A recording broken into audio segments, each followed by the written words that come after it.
J.J. Watt signs a 2-year deal with whom? On the other side. Cole Sports presents on the daily.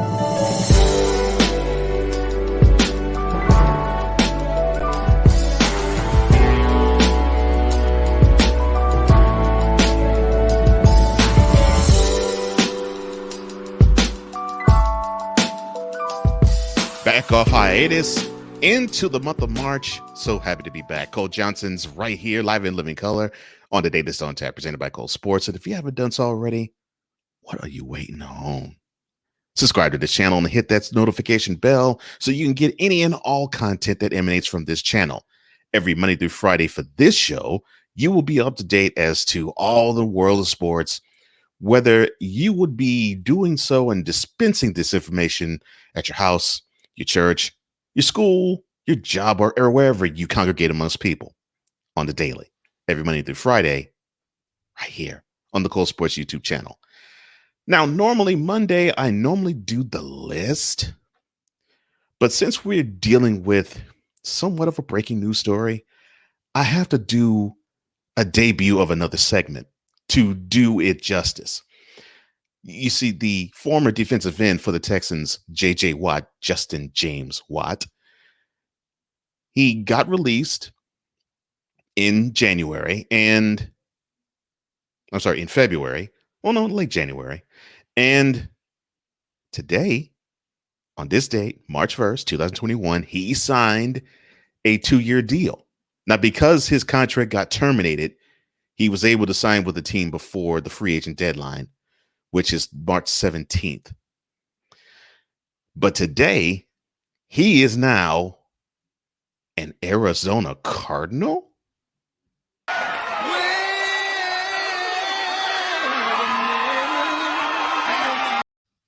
Yeah, I'm with you on that one, Dave. Leon. Out of all the teams that I listed, and I talked about this in a video about 2 weeks ago, and I mentioned teams like the Chiefs, the Packers, the Seahawks, of course, a team in the Cardinals division. And I figured he was either going to be a Packer or a Steeler because, well, you have Green Bay, which is near his home in Wisconsin, and you have Pittsburgh, where his brothers, TJ and Derek Watt, reside. And the two of them have, or I should say all three of them, have talked about playing with one another. So I couldn't do the list on this one. So I had to debut a new segment. It is called Point, Counterpoint, and it's real simple. I'm going to introduce the point of one side of the argument as to why this is a good decision, and then I'm going to introduce the counterpoint to it, which is the bad side to it. Again, point, counterpoint. That's how we're going to roll today. And we're going to go with point. Here's point number one. One of the things that's working in J.J. Watt's favor is he is walking onto a team where he's familiar with the defensive coordinator, Vance Joseph. Yes, I know, the very same Vance Joseph who was the head coach of the Denver Broncos. Now you're saying, well, wait a minute, Cole. Watt has not ever set foot to play as a Bronco. So how would Joseph and Watt know each other? Well, that would be because Joseph was a defensive assistant in the 2011, 2012, and 2013 seasons with the Texans. And that's where he got acquainted very well with Mr. Watt. So Joseph, being in this system with the Texans, and they employ the 3-4 defense, now he is the defensive coordinator for the Cardinals, and he is employing a 3-4 defense. So you have a guy who has played 3-4 for most of his 10 years in the league. And so you have a defensive end who knows how to be a defensive end in a 3-down lineman system. So it makes sense that, well, there's familiarity between player and coach. That helps. Counterpoint. You're dealing with a defense that is coming off of being 29th in the NFL in points allowed and allowing the 22nd most rushing yards. Now, that's not great numbers from the standpoint of you're dealing with a team that was missing their pass rusher, Chandler Jones, and I'll talk about him a little later. You were also missing the guy who could plug up holes in the running game on the line. And you were also missing that one guy who could account for miscues in the secondary and miscues and missing assignments and gaps up front with an all-world linebacker behind the line. Now, I'm not saying that Watt can solve all those problems. We're talking about a defensive end in a 3-4 system. But he could possibly help in the run stopping and maybe the pass rushing, but definitely the run stopping and quarterback hurries. That could bring that rushing total down just a tad.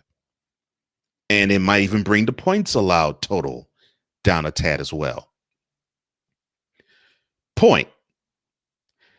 Familiar faces in the desert. I already mentioned one in Vance Joseph. How about another that you know, that Watt knows? DeAndre Hopkins. To me, the best, and I do mean this, the best wide receiver in the game today is on that sideline, and I guarantee you all that man lobbied hard for Watt to become a Cardinal. After all, I mean, he came off yet another 100 catch reception, 1,400 plus yard performance. This guy just is all world everything in terms of a wide receiver. And I know quarterback Kyler Murray is thanking his lucky stars he has that target in his employ. And I'm thinking Watt is also thankful that Hopkins is there. The two of them were teammates on the Texans for 7 years. So I know that there was some lobbying from Hopkins to the Cardinals brass. We need to have this guy. This guy can be a difference maker on the team. I'm sure that conversation, maybe with some of those words mentioned, was levied to the head coach, Cliff Kingsbury, and the front office of the Cardinals. I'm sure of it. Otherwise, you would have someone in Hopkins that would say, I want to affiliate and associate with nobody, Houston Texans, even if they want to come here. Hopkins, I'm sure, was like, I need to have this guy here. He is one of the best guys in the league. I'll mention that a little later. Counterpoint. In 2020, they did not have, to me, their best defensive player and arguably their best player on the whole team in Chandler Jones. How big of a miss was he? Well, figure that in 2019, he accounted for 20 sacks. So we were missing a pass rusher. And I'll give you an understanding. The greatest pass rusher this past year was J.J. Watt's brother, TJ, with 15. So if a defense is missing a guy who can put 20 sacks on the board in a season, which is more than one a game, I don't care what defensive unit you have, you're going to miss that pass rusher. And so you have a guy who missed all of 2020. Will he be at his 2019 best in 2021?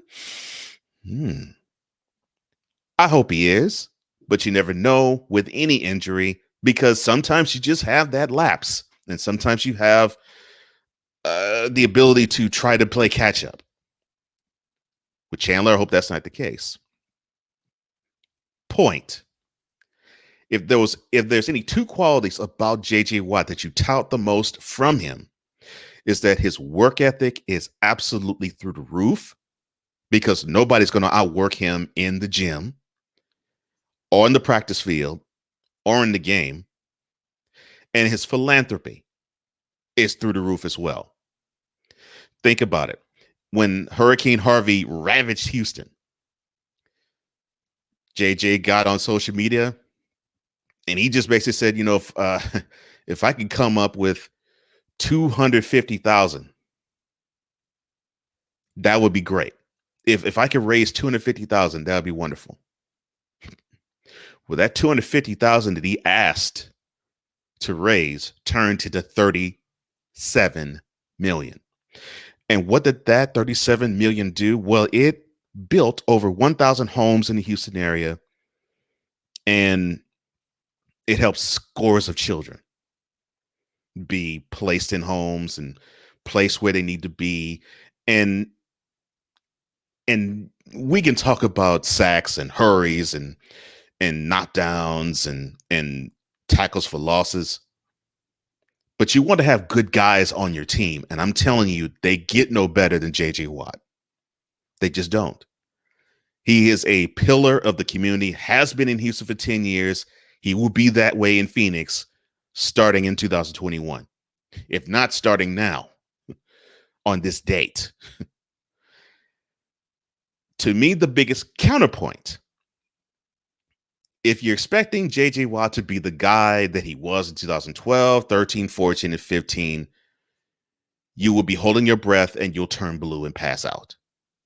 He is not that guy, and I don't think he will ever be that guy. Now, will he be a little bit better than the season low 5-sack performance last year?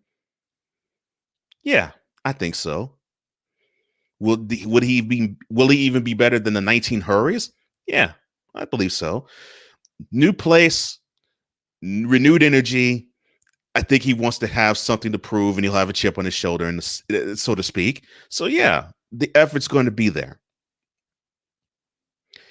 But you have a guy who is on the wrong side of 30, and he has suffered many injuries. He's played through many injuries, and he's had a couple of seasons where it's ended with season-ending injuries. So if you're expecting him to be that guy that has been the multiple-time defensive player of the year like the Aaron Donald of the world today, it's not going to happen. But do I wish any ill will toward Justin James Watt? Do I want him to tank? Do I want him to fall flat on his face? Do I want him to really stink up the joint? How can I answer that question the best way I can? I can't really think of the word. Oh, yeah, here we go.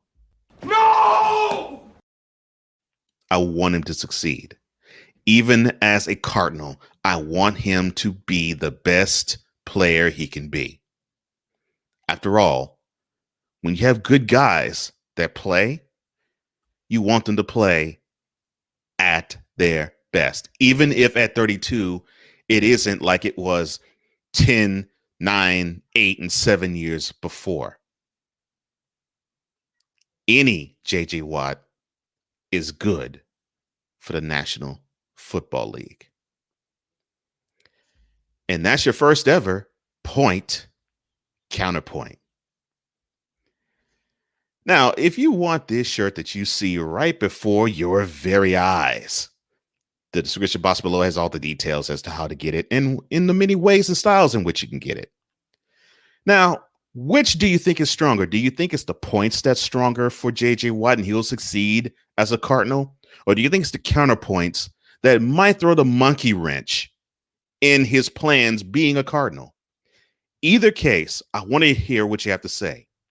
Like this video and share it throughout your social media. Comment below because I want to hear what you have to say. Your comments mean the world to me, VIP. Don't forget, hit that notification bell and subscribe to this channel for any and all new content that emanates from here. It's great to be back, VIP. I love you. I've missed you. And I'm back.